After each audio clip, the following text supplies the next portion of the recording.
You really have to come to a position of understanding why a good God would allow all of these evil things to happen. And that brings us to Revelation. Because see, it's breaking my heart the more that I research Revelation. Everybody's so interested in this book for the wrong reasons. Oh, Jesus is coming back soon. Jesus was coming back soon, like 30 years ago. I remember going to Sunday school with the felt board. They're talking about Jesus coming back, so you better be ready.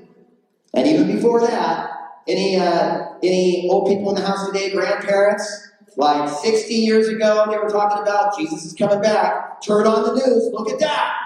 Open the newspaper, look at that.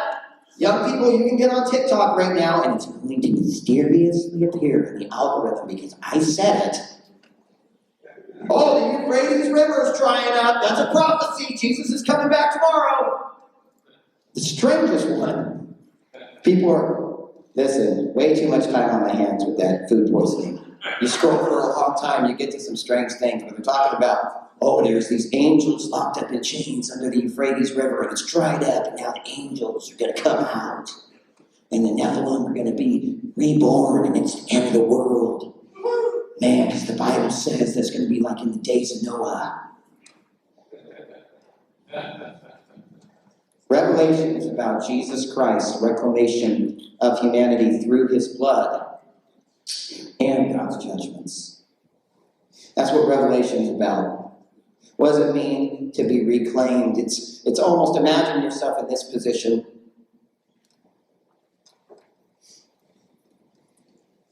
I've seen a lot of really tragic stories of people who have shared their experiences of being kidnapped and put into bondage and imprisoned, and even tremendously horrible things have happened to their bodies, and I'll allow you to formulate an understanding about that. But imagine yourself being in that position, because somebody else is in that position today. And imagine the hopelessness that somebody might experience when they're tied up, they're being abused, and they cannot be relieved from that situation.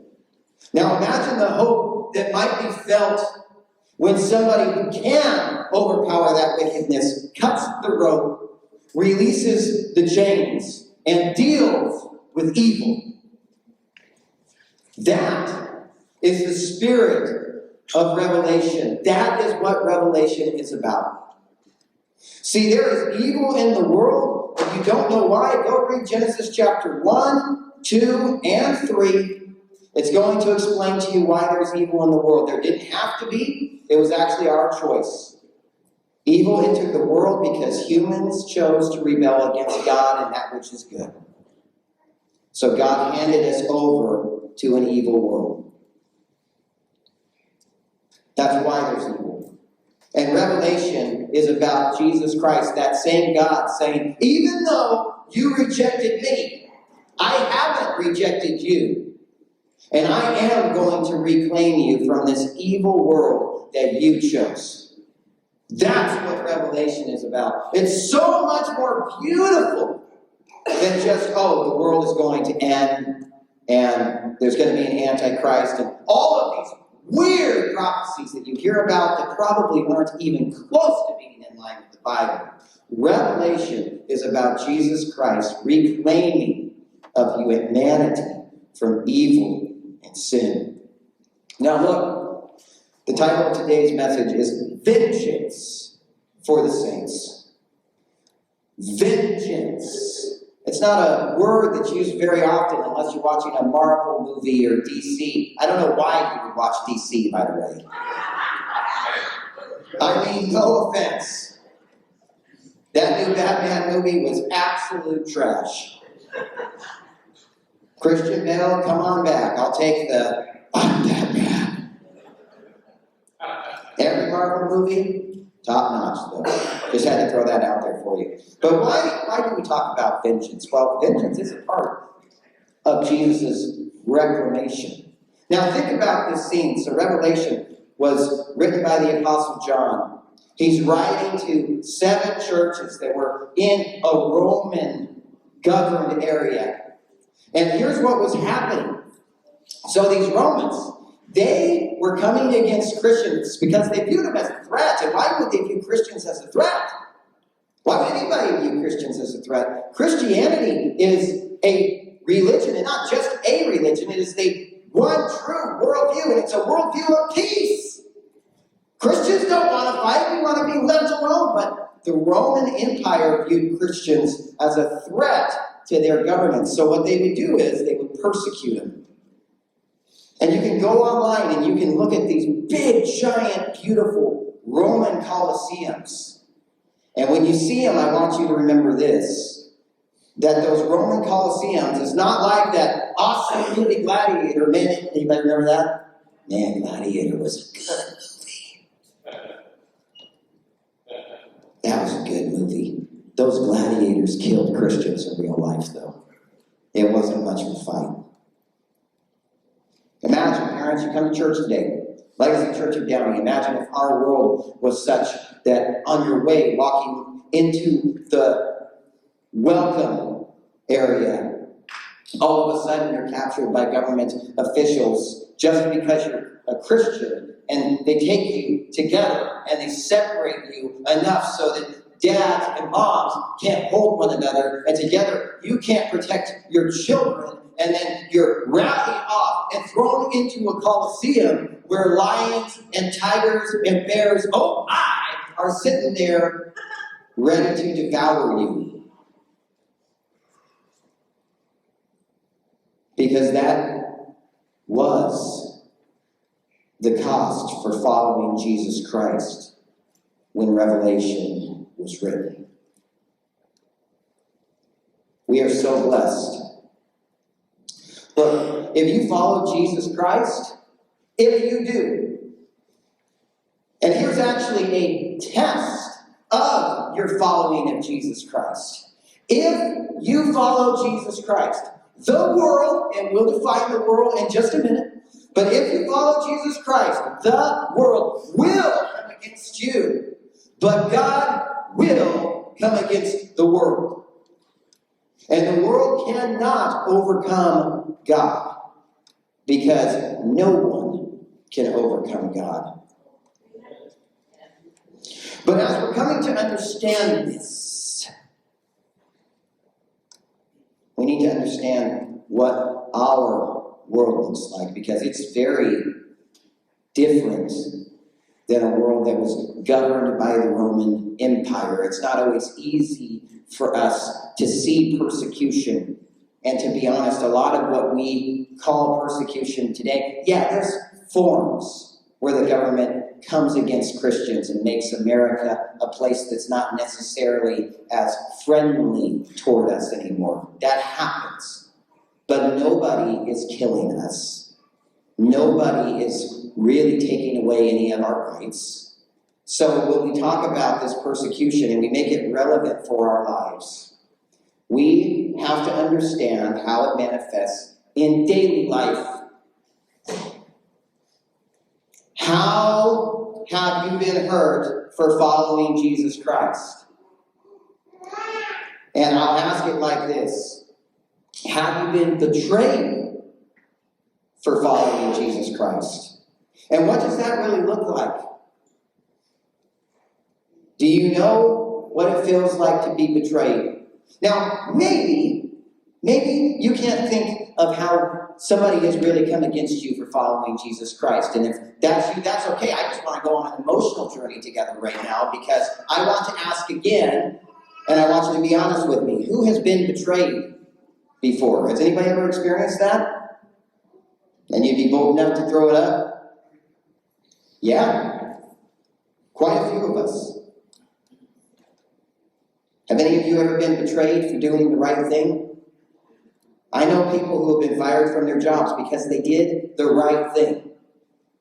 I know people whose marriages have ended because one of them did the right thing, not the wrong thing. They did the right thing, and the person they were married to left them.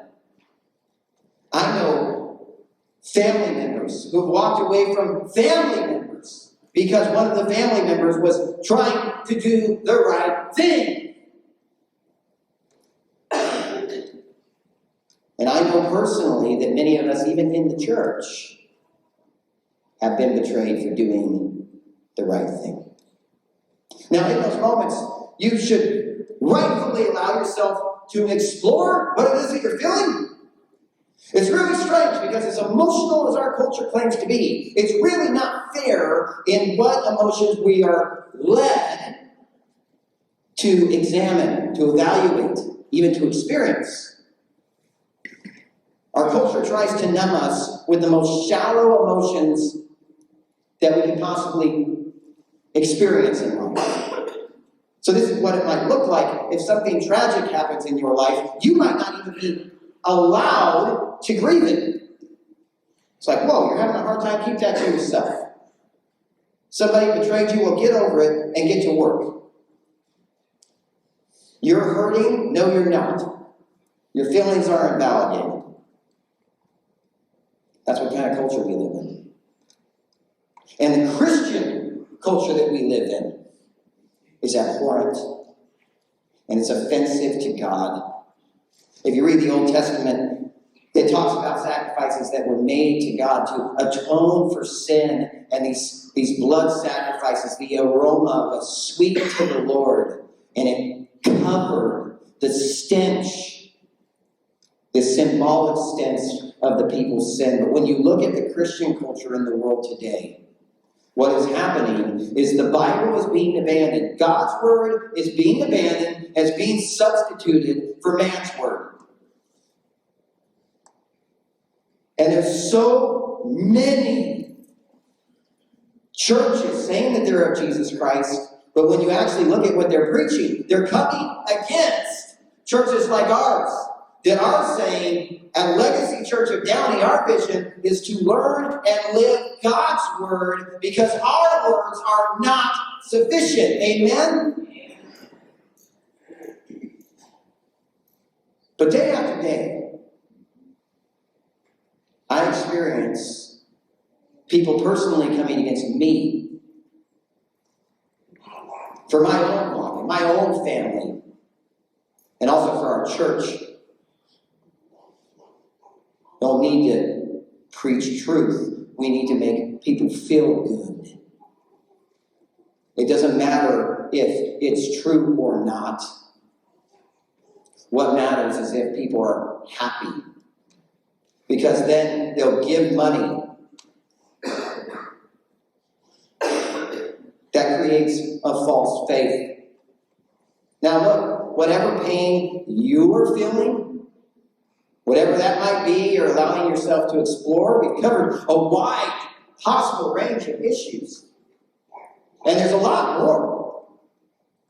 There's a lot of ways that people can be hurt for following Jesus Christ, or just because you exist, or betrayed. But that sets the stage for what we need to understand, first from the book of Romans. Now, Romans chapter 12, verse 19 says this. Remember, the Apostle Paul is writing to Christians in Rome who are being persecuted, and he says, Beloved, never avenge yourselves. Never. But leave it to the wrath of God, for it is written, Vengeance is mine. I will repay, says the Lord.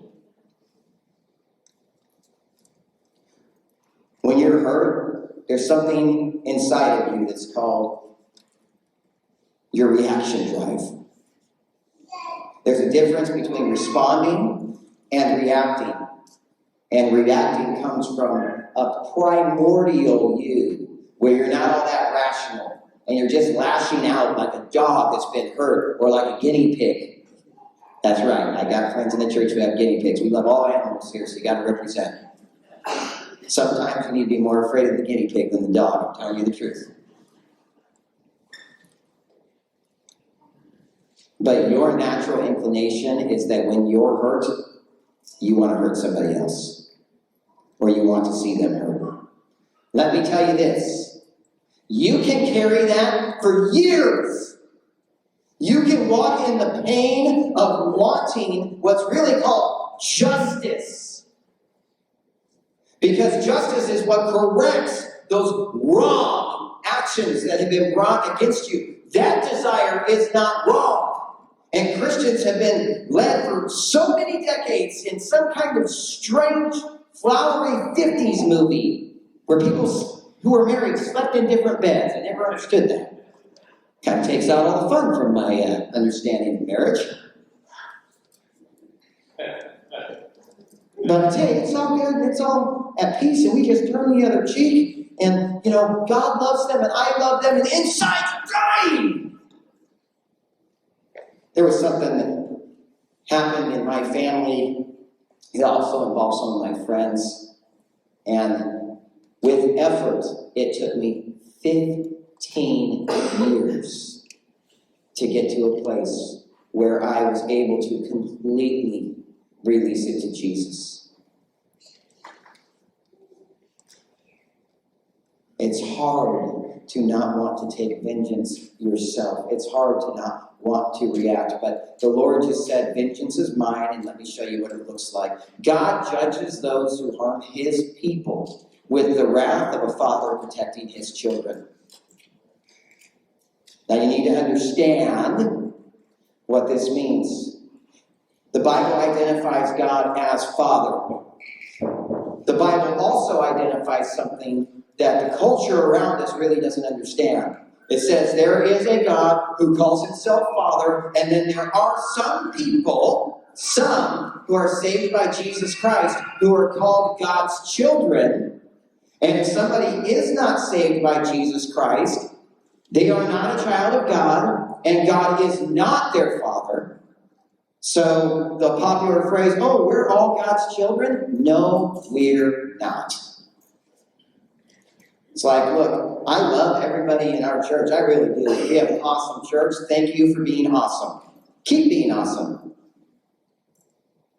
It's like Bill and Ted. Remember that old movie? Let's be radical together. It's a choice to be awesome or not, by the way. Can we please just keep choosing awesome? Because I'm the anti-awesome slayer. I really don't like that. But if we're not going to be awesome, look, I love all of the people in our church. But I don't love any of you more than I love my wife and my son. Oh, come on. I'm sorry. But you got to understand the imagery. If some people are God's children and some are not, who do you think God is more inclined to protect? His children. That's why we have to understand God's word. It's not a free-for-all, we're all God's children, we're all equal in the Lord. We are not. It's like, look, if you are a parent and two children run out into the street, one of them is yours and one of them is somebody else's. If you can get both, obviously get both. If you can get one, get yours. Because that is who God has entrusted you with. Understand? So when the Bible says that God is the one who takes vengeance, he is taking vengeance for his children. And if you, I'll talk to the men for a minute, but if you are a man, maybe you've been in a situation where another man has offended your wife inappropriately in some way. In those kind of moments, I have to take off the pastoral coat and then go sit in the corner for just a moment. If somebody messes with my kid, look, Jesse, he goes to a homeschool cohort program in Long Beach. It's going great. His first day at school, some little punk spit water in his face. And Jesse's like, yeah, he was mean, Dad. And, oh, really? I was like, let's go meet this kid. I'll show him me. You want to see, you don't know me till you know Daddy's me. That's right.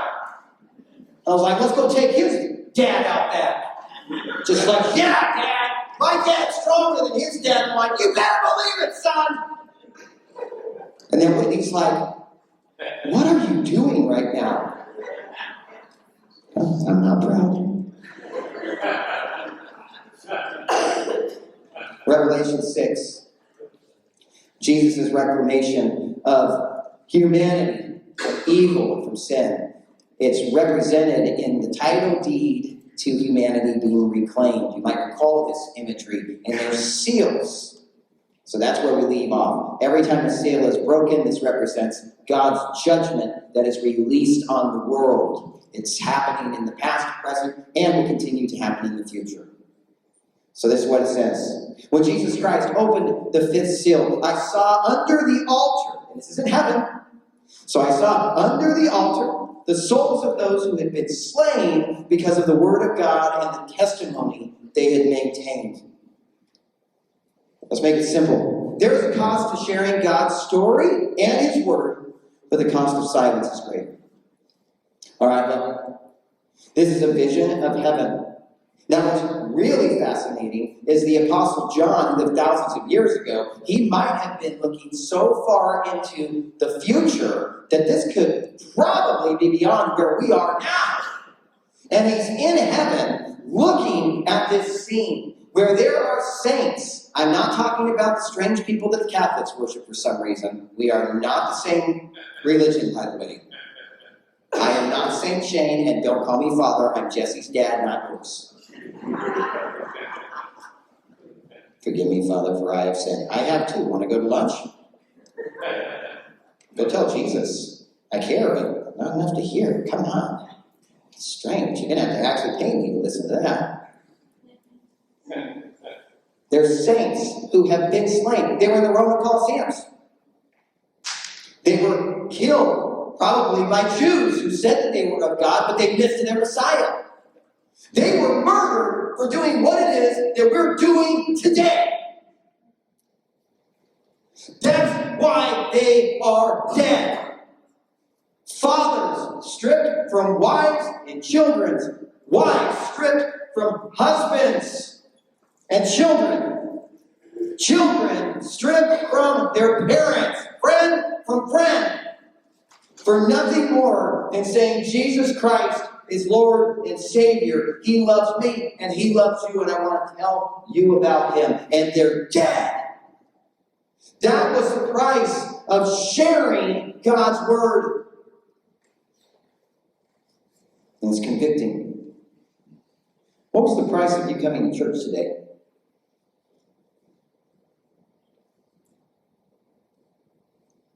Because look, we live in a first world country. We've gotten a little soft. If you have ever seen the Disney movie WALL-E, we've gotten a little soft, all right? We're not the gladiators that we used to be just to have to survive. I understand sometimes we have to negotiate with our children in order to make it to church. I get it. That's a real thing. I understand, husbands, for some reason, your wife has to convince you to come to church every Sunday. I get it. I understand. It's a real thing. I can tell you why that's an embarrassment and shameful. Because you should be the first one up and leading your family instead of this strange anti-masculinity culture that we live in that says, you let your wife do everything. You let the women do everything. You just go to work, bring home a paycheck, and sit on the couch, drink beer, and act stupid. But I understand. I get it. That's what culture is about. What was our cost for coming to church today? Nothing in comparison to this. And guess what? This wasn't even a matter of them going to church. This was a matter of them actually being the church. The world's all excited about this Asbury revival that's going on. Praise God, it's a cool worship service. Looks awesome. I'm excited about it. I'd be way more excited if a bunch of Christians in Downey said, you know what? We are actually going to bring on our own revival just by learning and living God's Word. But says, you know what? Even though it's hard, I'm going to wake up and I'm going to walk with Jesus today. Even though it feels like it's impossible, I'm going to love others with the love of God. Even though I might not feel it, my emotions aren't there. I'm going to do my best to love others even when I don't feel like I'm being loved. in return. I'm going to do my best to lead my children to know and love the Lord because the Bible says it's the right thing, even though it's hard. I'm going to do my best to do what's right, even though I'm betrayed. I'm going to actually do something that is so wild that I'm going to actually tell somebody I love about Jesus Christ. I'm going to tell somebody, instead of posting cute Instagram pictures of your fake perfect life, I'm going to use that for the gospel. To say things like, God's story for my life right now is that it's really hard. It's hard to do the right thing. It's hard to walk with God. My life isn't all perfect, but I can tell you about the one who is. I would love to see that. I don't care what's going on in Asbury. If we didn't have Facebook, we wouldn't even know right now. It's exciting. It's good. A revival is this. People who are walking away from Jesus actually return to Him. That's what a revival is. The world needs vitalization, not just a revival. Because there's a lot of people who don't have anything to be revived because the seed was never planted. Do you understand? These people who are in heaven, under the altar, they gave their lives to do what we won't do in freedom every day. Now look, I know there's a lot of obstacles. I get it. It's so hard, but look, the cost of silence is greater, church. Romans 10:14 says this. How then will they, who's they? Everybody outside the church. How will they call on Jesus Christ in whom they have not believed? And how are they to believe in Him of whom they have never heard? And how are they to hear without someone preaching? There is a cost to sharing God's story for your life. There is a cost to learning and living God's Word. And make no mistake, the living is your actual using your words and living your life in a way that demonstrates those words are true so that somebody else might receive the God of life. And make no mistake, church, Christianity is not about Jesus Christ making bad people good. It's about Jesus Christ making dead people alive.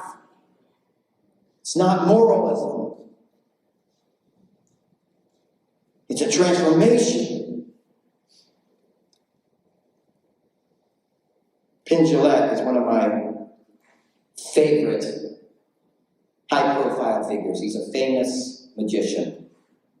And he was walking with Jesus for a time. And if you ever watch him during his magic shows, listen to him speak. He's very intelligent. And he was at a church where he had some questions that nobody in the church could answer. Why is God killing all of these people in the Old Testament? There's an easy answer for that. Why does God allow all these bad things to happen? Nobody could share truth with him. Want to know why? Because Christianity in a lot of ways is anti-intellectual. Oh, well, you don't actually have to know anything to follow Jesus Christ. We just want you to feel good. He walked away from Jesus Christ, and there's a very popular video out there where he's actually speaking to Christians, and he says, just so everybody knows, I think religion does a lot of bad things, but if you are a Christian and you actually believe that there is a heaven and a hell, how much do you have to hate somebody to not tell them about hell? If you believe this, and you're not telling everybody that you know, you don't love anybody but yourself. Because you've received eternal life, and you're not offering that life to anybody else. Said, I have no respect for that. How can anybody receive Jesus if we're not telling them about Him? Look, the risk of not sharing Jesus Christ is the risk of those you love going to hell. At this memorial that I was at yesterday, for a family member, there was one man who spoke before me and he shared scripture. He shared John 14:6. So Jesus Christ said, I am the way, I am the truth, and I am the life. There is no way to the Father. There's no way to God. There's no way to heaven except through Jesus Christ. He said, my message to all of you today is this. If the person who's passed away could share one thing with everybody, it's that Jesus Christ is real. I hope that you know him. Later, I got to know this guy. And he had spent almost his entire life living in sin with my uncle. Honestly, things that you wish that you wouldn't have known. You understand what I'm saying? It's like, hey, I know I'm the pastor, but like, I'm still, comparison to your guys' age, I'm still the young guy in the room, like, that's gross and weird to know these things, and discouraging. This man told me that he repented later in life, and he hopes that his friend did the same. Who do we want to be for the people that we claim to love? Time's always ticking. None of us are immune. I never imagined I would actually come to a position of being old enough to do memorials for family members. It's here. And it'll be an honor every time I'm called on to do it. And it will always be hard. So pray for me. By the way, if you die and I'm not doing your funeral, we're going to have words in heaven, all right? Like, excuse me? I had to put up with you on earth. You better, you know. Verse 10. These saints called out in a loud voice, how long, sovereign Lord, holy and true, until you judge the inhabitants of the earth and avenge our blood? What kind of language is that? That doesn't sound very Christian-like. Honest. That's not Jesus. Hallowed be their name. Lord, you just love them so much. Just love them on heaven, Jesus. No, these saints were saying, Jesus, our blood has been shed. When are you going to shed theirs? It doesn't line up with the Christianity I was raised in. Which means the Christianity I was raised in was wrong. How about you? Listen. It's not a real desire for you to want your daddy in heaven, God Almighty, to correct a sin that somebody else has committed against you. It's not wrong in any way for you to have a desire for God to fix, by the way of justice, something that has tremendously hurt you. It is healthy to trust God and say, God, vengeance is yours, not mine. I don't have the authority to take revenge. That's not my position, but it is yours. Lord, please come against sin. Come against evil. Look, family, make no mistake, at Legacy Church of Downey, if something traumatic happens in your life, and you are tempted to not talk to me about it because of anger you might be feeling, I will never, and this church had better never be a church that invalidates real pain by trying to direct you to an unreal God that just says, well, you just need to pray about it.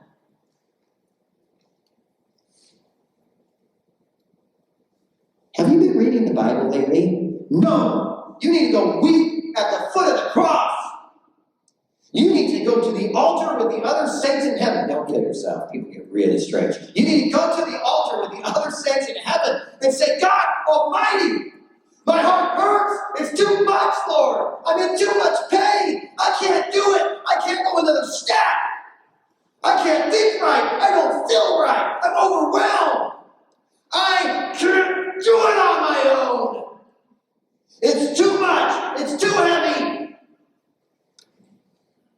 The Apostle Paul said something similar in the book of Corinthians.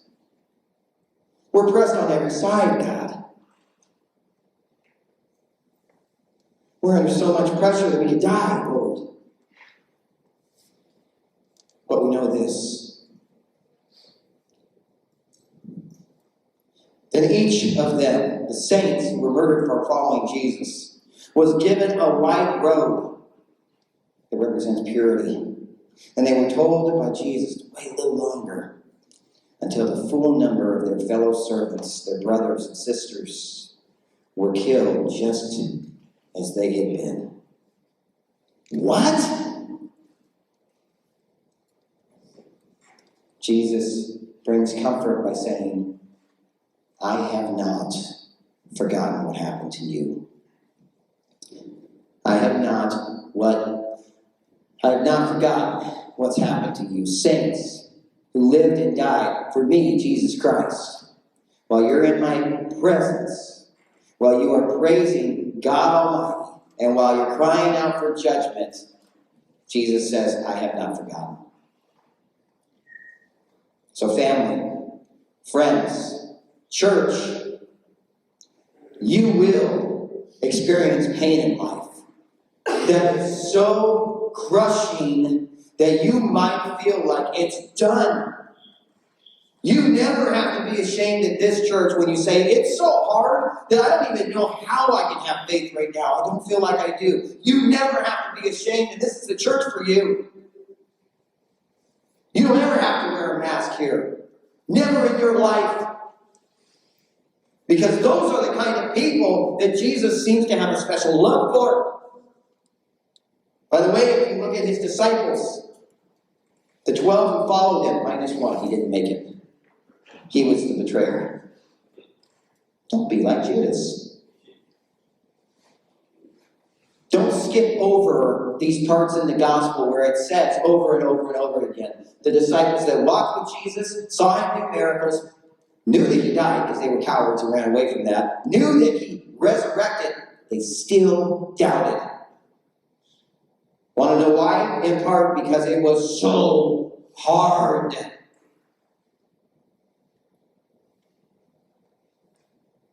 Jesus Christ's words to you in that moment. I haven't forgotten. I will not forget.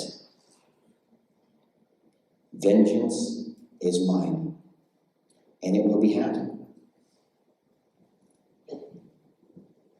Now, as you are living with that difficulty, I want you to pray for two things.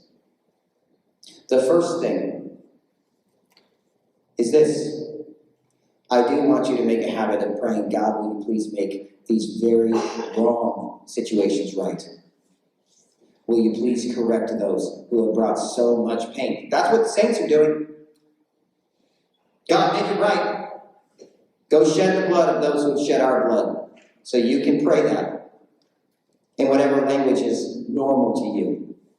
Make it right is the point. The second part is, Jesus, even if I can't understand what it means to fully forgive them in this moment, help me to live in that forgiveness. And God, I pray that they will receive your forgiveness. See, Jesus Christ is such an amazing God that he can change the heart of even the most wicked person. Some of the people who have hurt me most in life, because God is amazing, not because I'm amazing. Because God is amazing. Some of the people who have hurt me most in life, I'm closest to today. That could be your story too. So, every eye closed, heads bowed, because I want to make it private between you and me and Jesus for a minute. If there's anybody who needs prayer because you're working through something today, it can be directly related to the message. Does anybody need prayer? Just throw your hand up. I'm hurting. I'm hurting. I'm in pain. I'm struggling with faith. I see you, and God sees you. And I'm going to pray for you today. Lord Jesus, God, your children are here and they're hurting. Lord, I don't know what it is that keeps them awake at night, but God, you know what it is that disturbs their hearts and their minds. And Jesus Christ, I believe in prayer. God, I believe in faith. I believe that you are amid those who are wounded. I believe that you are with those who doubt. I believe that you can do amazing works in those who say, I'll go one more step, Jesus, because one more step is all I have. And God, if that's all some of our people can do right now is just one more step, would you come alongside of them? And God, would you take them that one step? And then God, when they can't carry themselves, would you allow them to have the faith that they just need to be carried by you? And God, as the shining one, the morning star, Satan, and his legions of demons come to steal, kill, and destroy, and lie, and deceive. God, would you strike the fear of hell in all of these spiritual entities? God, the Bible says we battle day in and day out. Lord, we look forward to the day of vengeance when you come against the evil one who inflicts so much pain. Jesus Christ, I pray that our church, even in that pain, would say, you know what? There are saints who have gone before me and gave their life for sharing the story of Jesus Christ and his word. So I will do my part in sharing that today. Lord, I pray that eternal destinations are changed because of what your people in this church are going to do for you. And God, I pray that in those moments of absolute heartbrokenness, God, that they will know that you're there. Please, Lord, let them know that you're there. Help them. We love you, Lord Jesus. Amen. Powerful. God is a good God, amen? Jesus is expanding and growing our church. So today I am excited to announce to you that I'm going to bring Amina up on stage. We're going to throw her into the Coliseum. We got a keyboard player. Stop. It's like, what?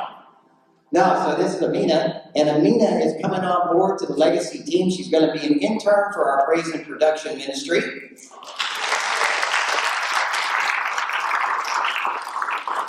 So what school are you attending right now?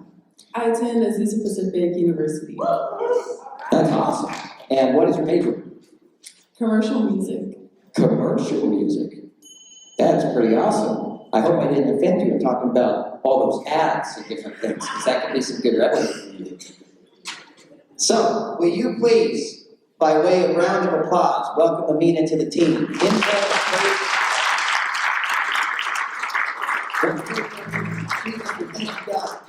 Amina to join the team. She doesn't even know what she's getting into yet, Lord, but I ask that you would use her experience here to bless your church, but also to grow her.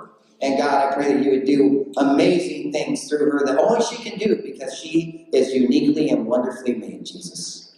Thank you so much for expanding our team. God, thank you for being our Lord. It is in the name of Jesus.